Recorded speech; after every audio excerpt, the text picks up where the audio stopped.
বীজ ও সার dealer association. তবে আসসালামু আলাইকুম প্রিয় দর্শক, আশা করি সবাই ভালো আছেন আর আপনাদের দোয়া আলহামদুলিল্লাহ আমিও অনেক ভালো আছি। তো আজকে যেই বিষয় নিয়ে আলোচনা করব, প্রথমে আপনারা বুঝতে পেরেছেন যে কি বিষয় নিয়ে আলোচনা করব। তো একটা কথা মনে রাখবেন, যারা কৃষক ভাই আছে তাদের জন্য বলছি, আপনারা যদি ভালো থাকেন তাহলে আমি মনে করি গোটা বাংলাদেশের মানুষ ভালো থাকবে, এবং আপনারা যদি ভালো না থাকেন তাহলে কিন্তু গোটা বাংলাদেশের মানুষ খারাপ থাকবে, এটা কিন্তু নিশ্চিত। যখন দ্রব্যমূল্যের দামটা বেড়ে যায় তখন কিন্তু কৃষক থেকে শুরু করে সব শ্রেণীর মানুষই কিন্তু পাগল হয়ে যায়।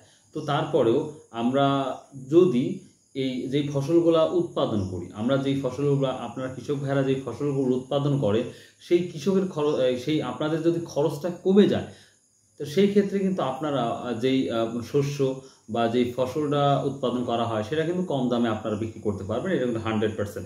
বাট এখন যেটা আমরা দেখতে পাচ্ছি, যদি এই ফলাতে যদি বেশি খরচ হয়, টাকা যদি বেশি খরচ হয়, তাহলে কিন্তু অবশ্যই কম দামে কিন্তু আপনাদের সেটা পোষাবে না। এখন বর্তমান সময় ধান, স্পেশালি রসুনটা যেভাবে কম দামে সেল হচ্ছে বা বিক্রি হচ্ছে, সেই ক্ষেত্রে কিন্তু কৃষকের জন্য প্রচুর ক্ষতি হচ্ছে, যেটা আমরা লক্ষ্য করতে পারতেছি। এবং আপনারা রেগুলার দেখতে পাচ্ছেন, যে সকল ব্যক্তি ভাই আছেন তারা আমার ভিডিও হয়তো রেগুলার দেখেন, তাদের অনেক ধন্যবাদ। দেখতে পাচ্ছেন কি অবস্থা।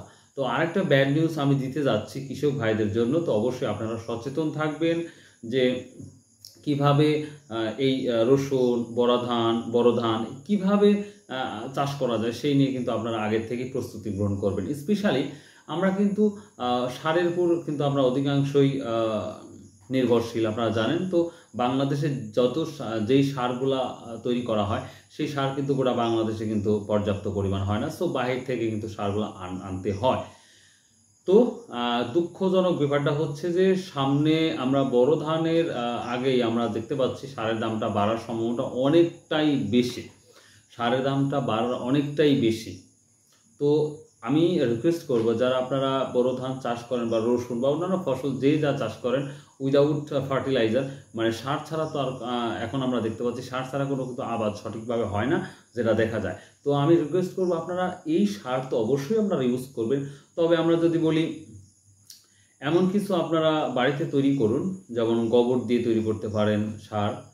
আপনারা যদি তৈরি করতে পারেন তাহলে আমার মনে হয় যে আপনারা যেই জমিতে ফসল তৈরি করবেন সেই জমিতে যদি গোবরের জৈব সার, তাহলে আপনাদের জন্য অনেক উপকার আসবে। আমি নিয়ে একটা ভিডিও তৈরি করব যে সার ছাড়াও বিভিন্ন উপায়ে সার তৈরি করা যায়।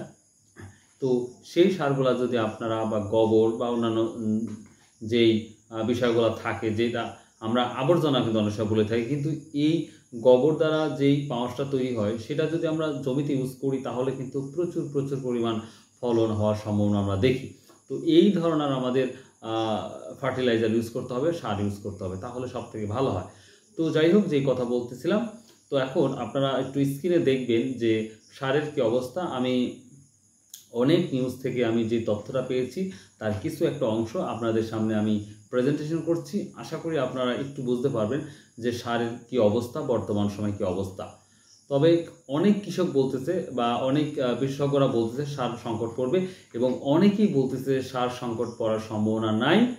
তবে যেটা লক্ষ্য করতে পারতেছি, যেটা আমার মনে হয় যে সার সংকট পড়ার সম্ভাবনা অনেকটাই বেশি। তাই আমরা যারা কৃষক তাদের অবশ্যই কিন্তু আমাদের সাবধানতা অবলম্বন করতে হবে, এবং কিভাবে চাষ করতে হবে ধান, রসুন, এভরিথিং সব কিছু, তো অবশ্যই সেটার দিকে আপনারা নজর রাখবেন। তো চলুন যাওয়া যাক আজকের মূল বিষয়, যে সারের দাম বাড়তে বা কমতে পারে সেটা নিয়ে আমরা ছোট্ট একটি ভিডিও আছে, আপনারা স্ক্রিনের উপরে দেখতেই পাচ্ছেন। So let's go. বীজ ও সার ডিলার অ্যাসোসিয়েশন। তবে কৃষি বিভাগের দাবি সারের যথেষ্ট মজুদ রয়েছে, আগামীতেও সার সংকট হবে না।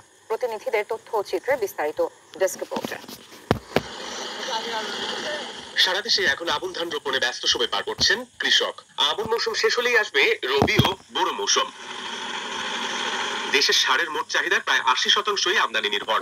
চলতি বছর ইউরিয়া ও নন ইউরিয়া মিলিয়ে সারের চাহিদা দাঁড়িয়েছে 70 লক্ষ টন। বছরের শুরুতে বিশ্ববাজারে সারের দাম কম থাকলেও এখন দাম চড়া, ফলে আসন্ন রবি ও বোরো মৌসুমে সার সংকটের আশঙ্কা করা হচ্ছে। সারের দাম নাকি আরো বৃদ্ধি হবে, তো আরো যদি বৃদ্ধি হয় তাহলে আমাদের মতো বিশেষ করে কৃষক মানুষ সার হয়তো কিনে জমিনে দিতেও পারবে না। আমাদের তো বড় বিপদ, এবার পাটের জন্য সপ্তাহের দাম বাড়িয়ে গেছে, তাহলে আমার কি উপায় করবো? পানিতে সেচ দেওয়া লাগবে, সার দেওয়া লাগবে, সারের দামে যদি দিতে হয় কৃষক পর্যন্ত সারের সংকট না হলেও নতুন করে সংকট তৈরি হলে চাহিদা মতো সার সরবরাহ করা সম্ভব হবে না। বরাদ্দ না হলে তো কৃষকরা সার আমরা তুলতেও পারবো না, কৃষক আমাদের কাছে এসে সারও পাবে না। আমাদের নামেও বরাদ্দ, সেই বরাদ্দের সঠিক পরিমাণ সার আমরা চাচ্ছি, কিন্তু সার পাচ্ছি না। তবে কৃষি বিভাগের দাবি সারের কোনো সংকট নেই, যথেষ্ট মজুদ রয়েছে, সামনেও সংকট সৃষ্টির সম্ভাবনা দেখছেন না তারা। সারের যে তার চাহিদা সেইটা সরকারি ঘরে মজুদ আছে, আমরা শুধু বাৎসরিক বরাদ্দ পাই, সেই বরাদ্দ বিলারের মাঝে ভেঙে বিক্রি হয়। আমরা আমাদের যতই আছে যে চাহিদা যা আছে সেখানে সার আছে। বিশ্লেষকদের মতে সার সংকটে খুচরা বাজারে বাড়তে পারে দাম, আর এতে কৃষকের এই ছিল খরচ বাড়বে। সুন্দর একটি বিষয়। আশা করি আপনাদের এই ভিডিওটা অবশ্যই ভালো লাগছে, বা সার সম্পর্কে কিন্তু 100% তথ্য আপনারা বুঝতে পেরেছেন যে কি হতে যাচ্ছে, সারের সমস্যা হতে যাচ্ছে কি যাচ্ছে না, সেটা অবশ্যই আপনারা এই ভিডিওর মাধ্যমে বুঝতে পেরেছেন। আর যদি আপনার সার সম্পর্কে যদি সঠিক কারো কাছে কোনো তথ্য থেকে থাকে, অবশ্যই কিন্তু আপনারা কমেন্ট বক্সে জানিয়ে দিবেন, তাহলে আমিও এই বিষয় নিয়ে আরও ভিডিও তৈরি করব, যেটা সকল কৃষকের জন্য ভালো হয়। তো এই ছিল ছোট্ট একটি ভিডিও। সো যদি ভিডিওটা একটু ভালো লেগে থাকে তাহলে অবশ্যই চ্যানেলটা সাবস্ক্রাইব করবেন, শেয়ার করবেন এবং কমেন্ট করবেন, এবং কী ধরনের ভিডিও চান এবং কী বিষয়ে আপনারা ভিডিও দিলে আপনাদের জন্য উপকার হবে সেই বিষয় নিয়ে অবশ্যই কমেন্ট করবেন। আমি চেষ্টা করব সেই ধরনের ভিডিও তৈরি করতে, ইনশাল্লাহ। সো বাই, আল্লাহ হাফেজ, আসসালামু আলাইকুম রহমতুল্লাহ।